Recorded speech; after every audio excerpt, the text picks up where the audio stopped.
প্রিয় পাঠক বন্ধুরা, পরবর্তী গল্প পেতে আমার চ্যানেলটা সবার আগে অবশ্যই সাবস্ক্রাইব করে রাখবেন। ধন্যবাদ। রদ্রিক প্রথমে খেয়ালই করেনি ফোনে কথা বলায় মগ্ন ছিল। কোনো দিকে না তাকিয়ে ধীরে ধীরে এগোচ্ছিল, কিন্তু পরের মুহূর্তে তার দৃষ্টি যেন আকম্পিত থমকে যায়। কারণ তার মনে হলো সম্মুখে ওয়াল মিরারের ক্ষণিকের জন্য একটা পরিচিত পরিচিত অবয়ব ভেসে উঠেছে। ফোনে বলতে থাকা কথাগুলো যেন মাঝপথেই ধীরে হয়ে আসে, কারণ মিরারের যে মেয়েটা প্রতিচ্ছবি দেখা যাচ্ছে, তার বোরখায় আবৃত শরীর, মুখটা পুরোপুরি দেখা না গেলেও মাথা সামান্য নিচু করে ওড়না ঠিক করছে। তবুও কোথায় যেন অদ্ভুতভাবে পরিচিত লাগছে। হঠাৎই রদ্রিকের বক্ষভাঁজে আচমকায় যেন মন যন্ত্রণ কোমল ধর করে ওঠে, আকড়া একটা অস্বস্তিতা জন্ম নেয়। ওর অবচেতনভাবে কয়েক সেকেন্ড দাঁড়িয়ে থাকে। অক্ষিযুগল দুটো স্থির হয়ে যায় সেই মিরারের দিকেই। ফোনের পাশে থেকে কেউ হয়তো কিছু জিজ্ঞেস করছে না, কিন্তু রদ্রিক যেন কিছুই শুনতে পাচ্ছে না। ওর মনে হঠাৎই প্রশ্ন জেগে ওঠে, না, এটা কি ভ্রম, নাকি সত্যি আমার সাজ? রদ্রিকের যেন মুখ থেকে কোনো কথাই আসছে না। ভেতরে প্রচণ্ড একটা কষ্ট হচ্ছে। মুহূর্তে যন্ত্রণায় মুখবায় আর অক্ষিযুগল লালিমায় রঞ্চিত হয়ে উঠে, অথচ মুখবায়ের বিষাদ মাখা হাসি ও ধারে ধারে ফোন কানে রেখে দ্রুত সামনে বাড়ায়। কারণ এখন আর সন্দেহ নাই। ওর মনে হচ্ছে কয়েক কদম দূরে দাঁড়িয়ে থাকা মেয়েটা যদি ওর সাজ হয়, যদি এতদিন পরে ফিরে পেয়েও আবার তার কাছে থেকে হারিয়ে যায়, তাহলে এবার সে কি করবে? সে তো কিছুতেই এই দূরত্ব আর সহ্য করতে পারবে না। ফোনটা তখনও কানে, কিন্তু ওপাশে কে কি বলছে সে যেন ঠিক মতো শুনতেই পাচ্ছে না। ঠিক তখনই হঠাৎ করিডরে অন্নপ্রাপ্ত থেকে একটা ছোট বাচ্চা দৌড়ে আসে। বয়স বড়জোর 2 কিংবা 3 বছর। দৌড়াতে দৌড়াতে এসে সোজা রদ্রিকের পায়ে ঝাঁপিয়ে পড়ে। ছোট 2 হাত দিয়ে শক্ত করে জড়িয়ে ধরে তাকে। আচমকাই বাধা পেয়েই রদ্রিকের পা হঠাৎ থেমে যায়। এদিকে সাজ ওড়না ঠিক করে মিরারের দৃষ্টি পড়তে ও যেন স্থির হয়ে কয়েক সেকেন্ড তাকিয়ে থাকে গম্ভীর অক্ষিপটে। এখানে ওর নিঃশ্বাস যেন আটকে আছে। এ কাকে দেখছে সে? মানুষটা সত্যি কি রদ্রিক? কিন্তু সে এখানে কি করছে? মুহূর্তেই সাজের ধারণা হয়ে যায়, রদ্রিকের কাজটাই তো এমন। ওর পুরো শরীর ঘেমে ভিজে উঠেছে, আধরজোড়া আতঙ্কে বারবার কেঁপে উঠছে। মনে হচ্ছে এই বুঝি মুহূর্তে সবকিছু শেষ হয়ে যাবে। অক্ষিযুগল ছলছল করে ওঠে, তবুও অন্তঃস্থল থেকে নিজেকে যেন একটা হুঁশিয়ারি দেয়, এখনো দাঁড়িয়ে আছিস কেন সাজ? শীঘ্রই পালিয়ে যায় এখান থেকে, নইলে ওরা যদি তোকে খুঁজে পায়, তবে তোর বাচ্চাটাকেও এবার আর বাঁচতে দেবে না। মুহূর্তেই সাজের শরীর যেন অস্তিত্বায় কেঁপে ওঠে। সাজ ধীরে ধীরে দৃষ্টি সরিয়ে নিয়ে নিজের ব্যাগটা বুকের সাথে শক্ত করে চেপে ধরে। তারপর বিন্দুমাত্র সময় নষ্ট না করে যেদিক দিয়ে এসেছিল সেই দিকেই দ্রুত লিফটের দিকে ছুটে যায়। এমনকি বোমালুম ভুলে যায় সে এখন কোথায় এসেছে। এদিকে রদ্রিক হঠাৎ বাবা পেয়ে চোয়াল শক্ত করে দাঁড়িয়ে থাকে, কিন্তু তবুও সে দৃষ্টি সায় না সেই মিরারের থেকে। এরই মধ্যে বাচ্চাটা মা দৌড়ে এসে বারবার ক্ষমা চেয়ে বাচ্চাটাকে নিয়ে চলে যান। তবুও রদ্রিক যেন স্থির হয়ে দাঁড়িয়ে থাকে। মুহূর্তে ধ্যান ভঙ্গ হয়। তার চোখে পড়ে মিরারের বৈপরীত্যে দাঁড়িয়ে থাকা বোরখা পরা মেয়েটা দ্রুত লিফটে ঢুকে পড়েছে, যেন সে এক প্রকার পালিয়ে বাঁচতে চাইছে। রদ্রিকের লালাটে ভাঁজ পড়ে, সন্দেহ যেন মুহূর্তে আরো প্রবল হয়ে ওঠে। সে আর দেরি না করে দ্রুত সিঁড়ির দিকে দৌড়ে দেয়। তার মনের ভেতর একের পর এক প্রশ্ন ঘুরপাক খেতে থাকে। সত্যি মেয়েটা আমার সাজ নয় তো? কিন্তু যদি সাজ হয় তবে আমাকে দেখে এভাবে পালাবে কেন? ঠিক তখনই হঠাৎ বিগ বিগত ঘটে যাওয়া তীব্র বিগতগুলো স্মৃতি মনে পড়তেই রদ্রিক নিজেকেই নিঃশব্দে ধিক্কা দেয়। তবে কি ও আমাকে ভয় পাচ্ছে? রদ্রিক দ্রুত সিঁড়ি বেয়ে নিচে নামতে থাকে। মনে অদ্ভুত এক তাড়না, যেন একটু দেরি হলেই সে কিছু একটা হারিয়ে ফেলবে। কয়েক ধাপ পেরিয়ে প্রায় দৌড়ে নিচে নেমে আসে। অন্যদিকে সাজ ততক্ষণে অফিসের বিল্ডিংয়ের বাইরে বেরিয়ে পড়েছে। বুকের ভেতরটা এখনো ধুকপুক করছে। চারদিকে আতঙ্কা ভরা। নেমে তাকাতে তাকাতেই রাস্তার ধারে দাঁড়ানো একটা অটোরিকশা দেখতে পেয়ে কাপা গলায় লোকটাকে নির্দিষ্ট ঠিকানা দিয়ে দ্রুত সে উঠতে পড়ে। অটোটা মুহূর্তেই স্টার্ট নেয়। সাজ আর পেছনে তাকানোর সাহসও করে না। শুধু ব্যাগটা বুকের সাথে শক্ত করে চেপে ধরে বসে ঠোঁটের সাথে ঠোঁট চেপে ফুঁপিয়ে কাঁদতে থাকে। অটো ড্রাইভার হঠাৎ কান্না শুনে একটু ঘাবড়ে যায়। পিছনে ফিরে এক নজর দেখে ঠিকই, কিন্তু সে সাহস পায় না কিছু বলার। এরই মধ্যে রদ্রিক দৌড় দৌড়ে বেরিয়ে আসে অফিসের বিল্ডিংয়ের সম্মুখে। হঠাৎ করেই থেমে যায় সে। দ্রুত দৌড়ে আসার ফলে তার নিঃশ্বাস ভারী হয়ে উঠেছে। বুক ওঠানামা করছে দ্রুত গতিতে।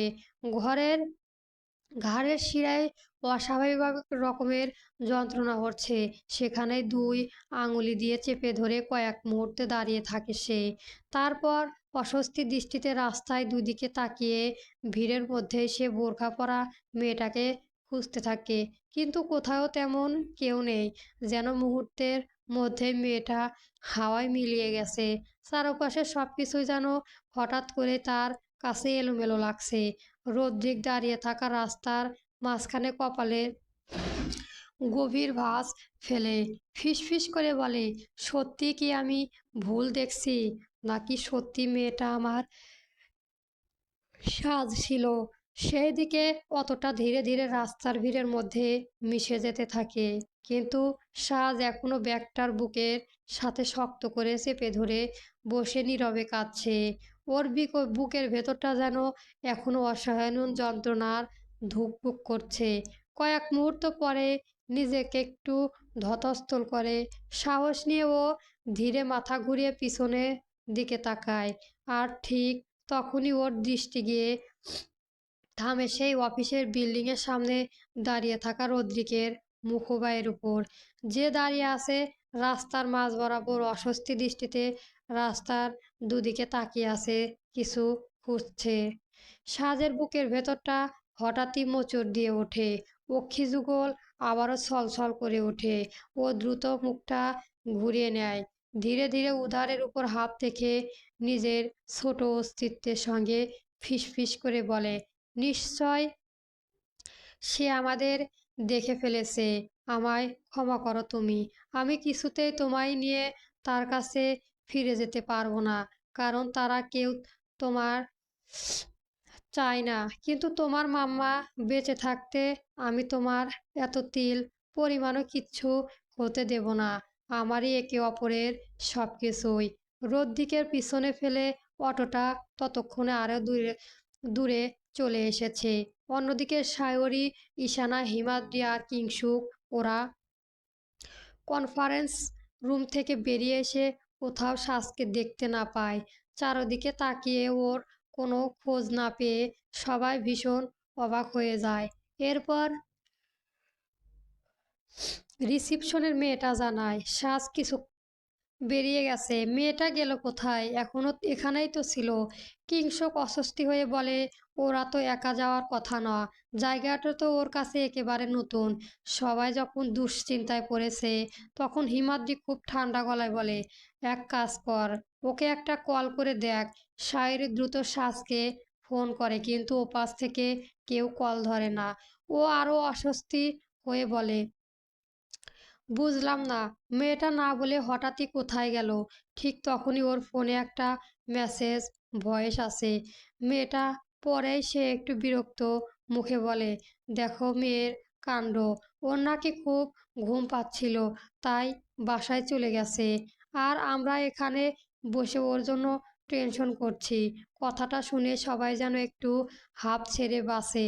কিন্তু হিমাদ্রি তখনও দু পকেটে হাত ঢুকিয়ে নীরবে দাঁড়িয়ে আছে।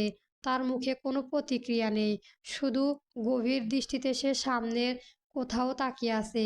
এরপর ওদের উদ্দেশ্য বলে, you guys wait here for a moment, I will be back. এদিকে রোদ্দিকের ওভাবে অস্বস্তি হয়ে বিল্ডিংয়ের বাইরে ছুটে আসতে দেখে সায়রও দ্রুত ওর পিছনে নেমে আসে। হাঁপাতে হাঁপাতে সে অস্বস্তি কণ্ঠে জিজ্ঞেস করে, কি ব্যাপার রোদ্দিক, তুই এভাবে নিচে চলে এলি কেন? সায়রকে দেখেই রোদ্দিক উত্তেজিত গলায় বলে, এই সায়র, আমার আমি মনে হয় সাজকে দেখতে পেয়েছি। সায়র অবিশ্বাস্য দৃষ্টিতে তাকিয়ে বলে, কি বলছিস তুই? এখানে সাজ কোথায় থেকে আসবে? রোগদিক দৃঢ় স্বরে বলে, ট্রাস্ট মি, মেয়েটা আমার সাজই ছিল, আর তাই তো আমাকে দেখতে পেয়ে পালিয়ে গেছে। সায়র মাথা নাড়িয়ে বলতে যায়, না রে, তোর হয়তো কোথাও ভুল হচ্ছে। এখানে পুরো কথা শেষ হওয়ার আগেই রদ্দিক মেজাজ বেজায় চলে যায়। সে প্রায় চেঁচিয়েই বলে, মেয়েটা আমার সাজ ছিল, ওকে চিনতে আমার কোনো ভুল হতে পারে না। সায়র বুঝতে পারে রদ্দিক এখন পুরোপুরি উন্মাদ হয়ে গেছে, নিজের মধ্যে সে এখন নেই। তাই ও দ্রুত ওর বাহুদয় টেনে ধরে কিছু মনে পড়তেই বলে, আচ্ছা ঠিক আছে চল, এর একটা সলিউশন আছে। অফিসের সব সিকিউরিটি ফুটেজ চেক করব। এই একটা কথা শুনেই রদ্রিক একটু থেমে যায়। তারপর যেন কিছুটা শান্ত হয়, গম্ভীর কণ্ঠে আওড়ায়, okay, let's go check the CCTV footage in the security control room. কিছুক্ষণের মধ্যেই রদ্রিক আর সায়র দুজন দ্রুত লিফটের দিকে এগিয়ে যায়। অফিসের এক কোণে থাকা সিকিউরিটি কন্ট্রোল রুমে ঢুকে সব ক্যামেরা ফুটেজ রিওয়াইল্ড করে দেখতে শুরু করে। সিকিউরিটি ফার্স্ট কম্পিউটারে ফুটেজ খুলে দেখতে শুরু করে, কিন্তু কয়েক মুহূর্তে পরে তার মুখে ভাব বদলে যায়। সে অবাক হয়ে আবারও কয়েকটা ফাইল খুলে দেখে, তারপর কিছুটা অস্বস্তি নিয়ে বলে, স্যার, অদ্ভুত একটা ব্যাপার হয়েছে। রদ্রিক ভ্রু কুঁচকে জিজ্ঞেস করে, হোয়াট দ্য ম্যাটার্স? লোকটা একটু ইতস্ত করে বলে, আজ সকাল থেকে এই পর্যন্ত সব ফুটেজ ডিলিট হয়ে গেছে। কথাটা শুনে সায়র অবাক হয়ে বলে, কি, হঠাৎ করে সব ফুটেজ ডিলিট হয়ে যাবে কেন? সিকিউরিটি স্টার দ্রুত বলে, স্যার, হয়তো সিস্টেমে কোনো টেকনোলজিক্যাল গ্লিচ হয়েছে। মাঝে মাঝে সার্ভারে এমন প্রবলেম হয়, তখন কয়েক ঘন্টা ফুটেজ করাপট হয়ে যায় বা অটোমেটিক ডিলিট হয়ে যায়। রদ্রিক হতাশ দৃষ্টিতে মনিটরের দিকে তাকিয়ে বিড়বিড় করে বলে, টেকনো টেকনোলজিক্যাল প্রবলেম।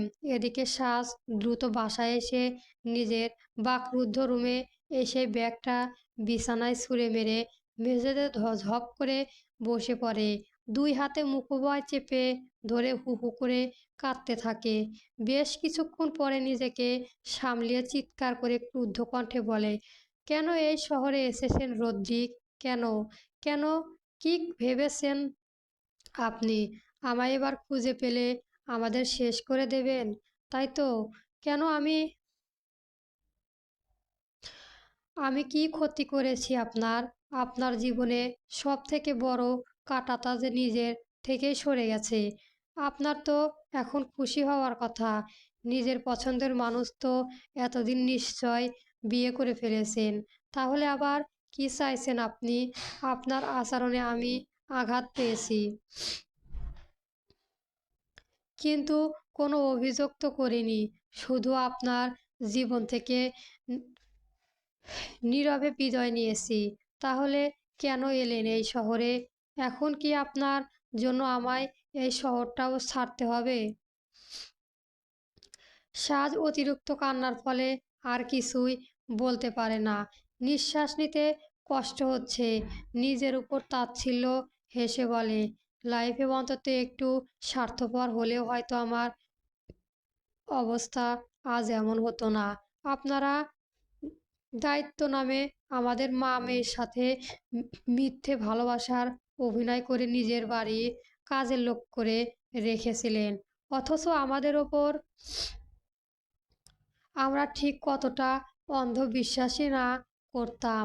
সময়ের উপর তো কারো হাত নেই। না চাইতেও মেনে নিতে হয় অনেক কিছুই। তেমনি আমিও আজ সবকিছুই সহ্য করে নিচ্ছি শুধুমাত্র নিজের বাচ্চাটার জন্য। কিন্তু একদিন ঠিকই আমি নিজের বাড়ি ফিরবো, তাও আমার সন্তানকে নিয়ে। সেই দিন আমি সুদে আসরে সবকিছুই ব্যাক করে করব প্রমিস। সাজ বিছানায় চুপচাপ মাথা হেলিয়ে দিয়ে চোখ বন্ধ করে দেয়। ভীষণ ঘুম পাচ্ছে ওর, যেন কত রাত ঠিক মতো ঘুমায়নি। সন্ধ্যা মুহূর্তে আকম্মিত ডোবেলের বাজাতেই সাজ ধরফরিয়ে উঠে বসে। কিছুক্ষণ বসে থেকে বুঝতে পারে ওরা সবাই এসেছে। ও দ্রুত পায়ে এগিয়ে দরজাটা খুলে দেয়। দরজা খুলতে সায়রী, ঈশানা, হিমাদ্রি আর কিংসুক একসাথে ভেতরে ঢুকে পড়ে।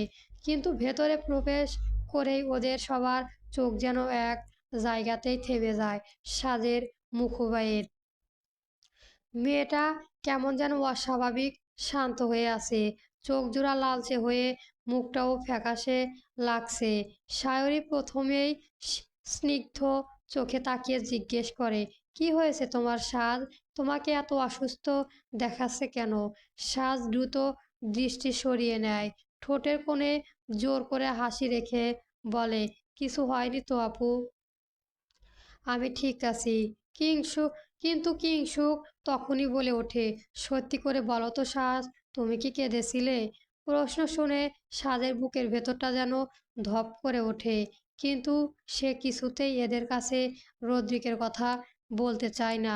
কিন্তু দুপুর থেকে সাজের মনে একটা প্রশ্ন উকি দিচ্ছে, রদ্রিককে কি কোনোভাবে এরা সবাই চেনে? মুহূর্তে ওর মন বলে, না, না, না, ওরা হয়তো কেউ চেনে না। তাহলে তো নিশ্চয় একবার এদের মুখে তার নাম শুনতে পেতাম। ও নিজের সামলে নিয়ে বলে, না তো ভাইয়া, একটু মাথা ধরেছিল, তাই শুয়েছিলাম। ঈশানা এবার এগিয়ে এসে ওর কপালে হাত দিয়ে দেখে, তোমার শরীর গরম লাগছে, তুমি ঠিক আছো তো? সাজ একটু সরে দাঁড়ায়, আমি ঠিক আছি আপু, তোমরা অযথা টেনশন করছো। সায়রীর এবার এবার অভিমানী কণ্ঠে বলে, টেনশন করব না মানে? হঠাৎ করে না বলে এভাবে চলে এলে, ফোনেও ধরলে না। আমরা তো ভয়ে অস্বস্তি হয়ে গিয়েছিলাম সাজ। এরপর থেকে আর এমন ভুল করবে না বোন। সাজ মাথা নেড়ে সম্মতি জানিয়ে কেমন যেন চুপ হয়ে যায় ওদের অভিযোগে। ও জানে ওরা সবাই ঠিকই বলেছে। ও এক মুহূর্তের জন্য কেমন অস্বস্তি হয়ে যায়, কিন্তু দ্রুত সেটাকে আড়াল করে ফেলে। ঠিক তখনই এতক্ষণ নীরবে দাঁড়িয়ে থাকে হিমাদ্রি ধীরে পায়ে ওর সম্মুখে এগিয়ে আসে। দু পকেটে হাত ঢুকে গম্ভীর দৃষ্টিতে সাদের দিকে তাকিয়ে থাকে কিছুক্ষণ। তারপর খুব শান্ত গলায় বলে, কেঁদেছিলে কেন? সবকিছুই ঠিক আছে তো?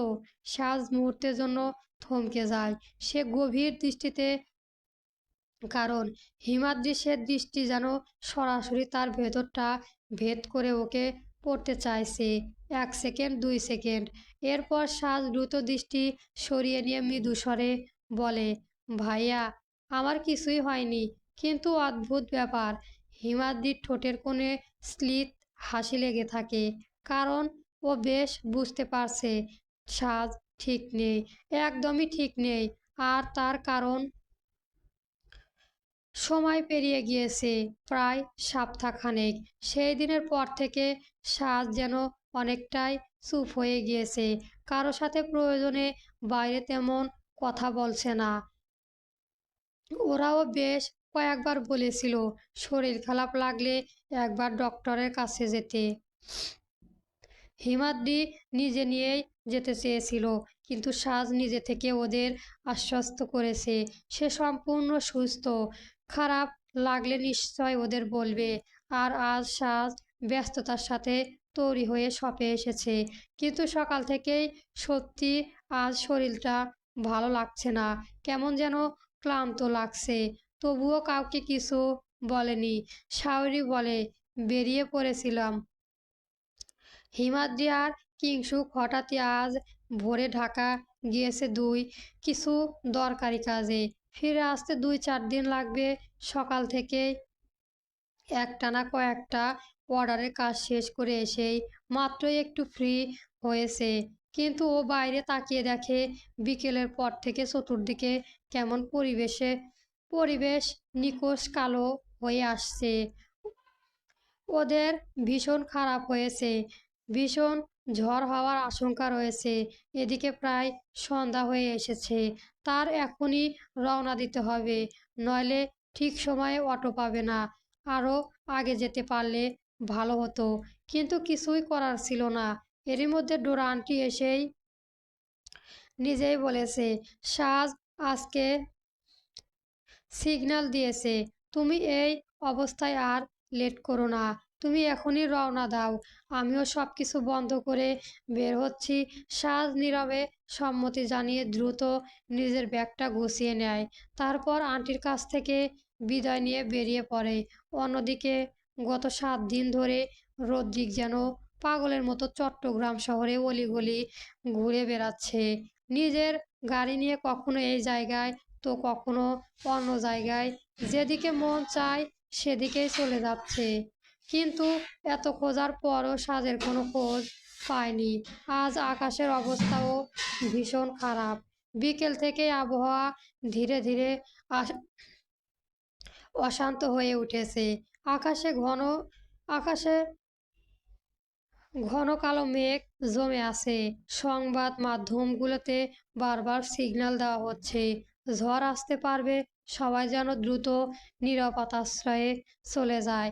কিন্তু এসব যেন রোদ্রিকের কানেই ঢুকছে না। তার ভেতরে এক অদ্ভুত অস্থিরতা কাজ করছে। সন্ধ্যার পর অফিস থেকে বেরিয়ে সে আবার গাড়ি নিয়ে রাস্তায় বেরিয়ে পড়ে।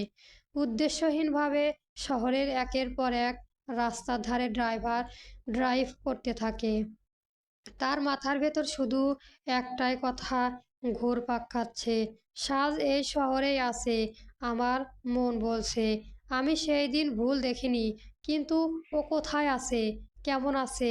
একবার তো তুই আমার সামনে আয়, কথা দিচ্ছি আমি সব কিছুই ঠিক করে দেব। ঠিক তখনই আচমকা চতুর্দিকে ঝড়ে বাতাস শুরু হয়। মুহূর্তের মধ্যে চারদিকে যেন তাণ্ডব শুরু করে দিয়েছে।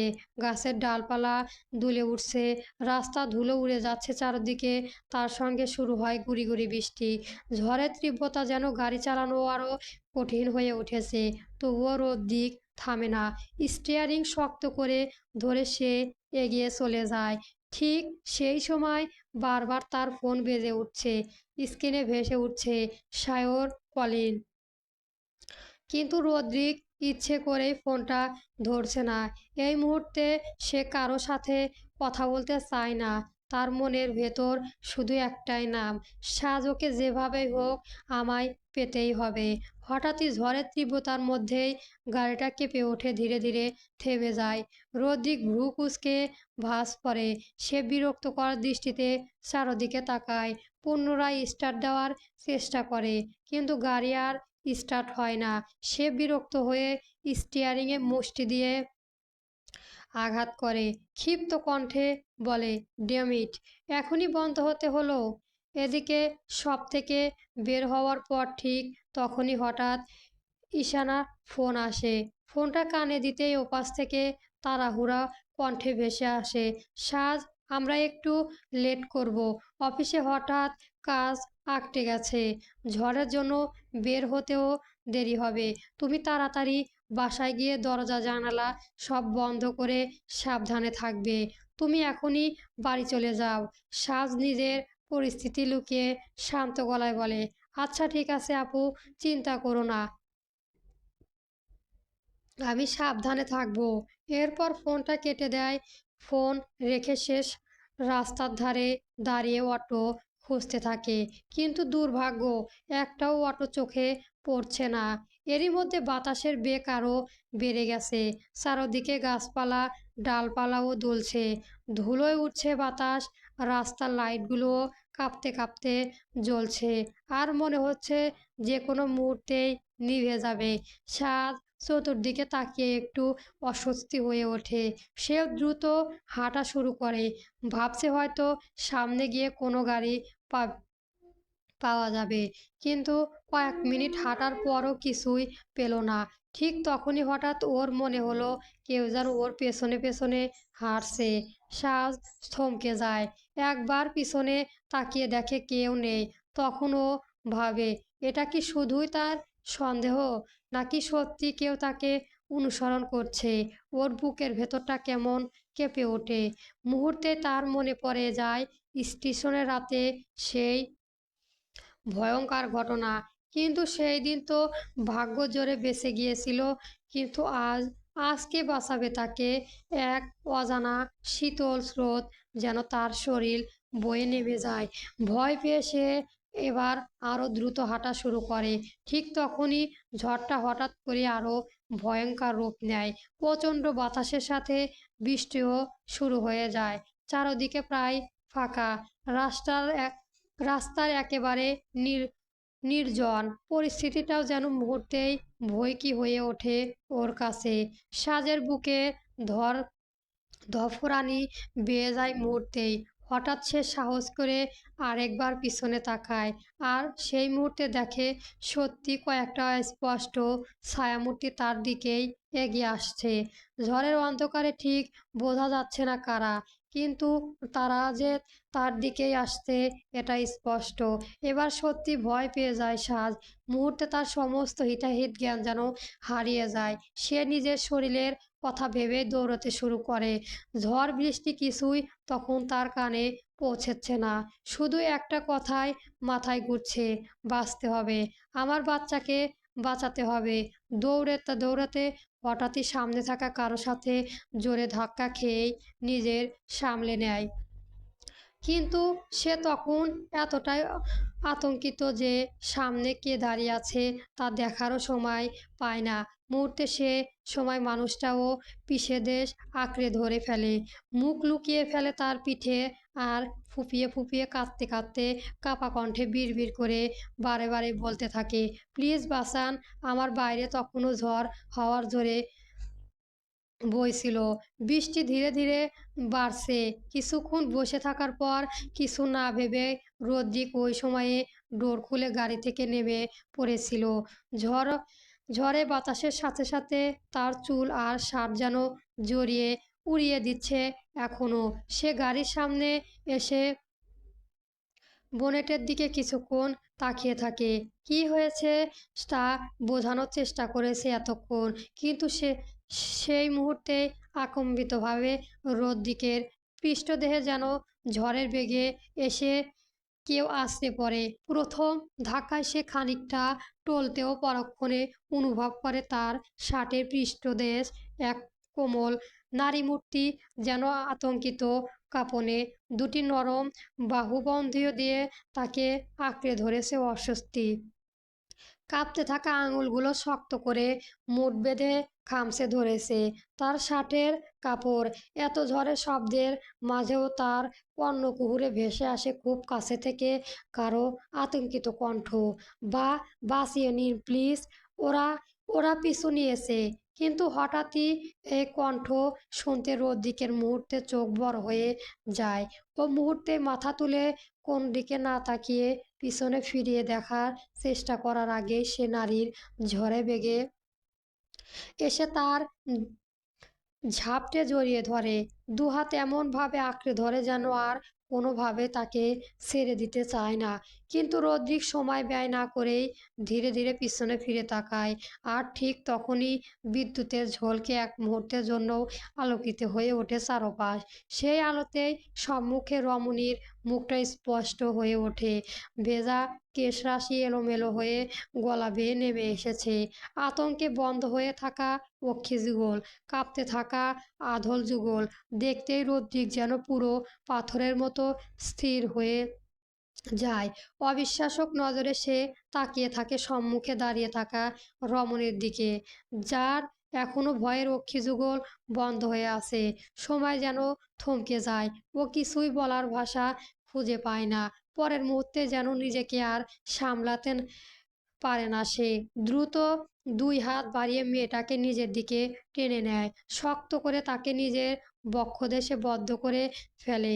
যেন এত বছরের অপেক্ষা আর সমস্ত শূন্যতা এক মুহূর্তেই পূর্ণ করে নিতে চাইছে। রদ্রিক জড়িয়ে ধরে গম্ভীর নিঃশ্বাস ফেলে ফিসফিস করে রুদ্ধ কণ্ঠে বলে ওঠে, সাজ জান আমার। বন্ধুরা, গল্পটি কেমন হয়েছে অবশ্যই কমেন্ট বক্সে জানাবেন। ধন্যবাদ। 16 বছরের বয়সী সাজের মাতৃত্ব চলবে।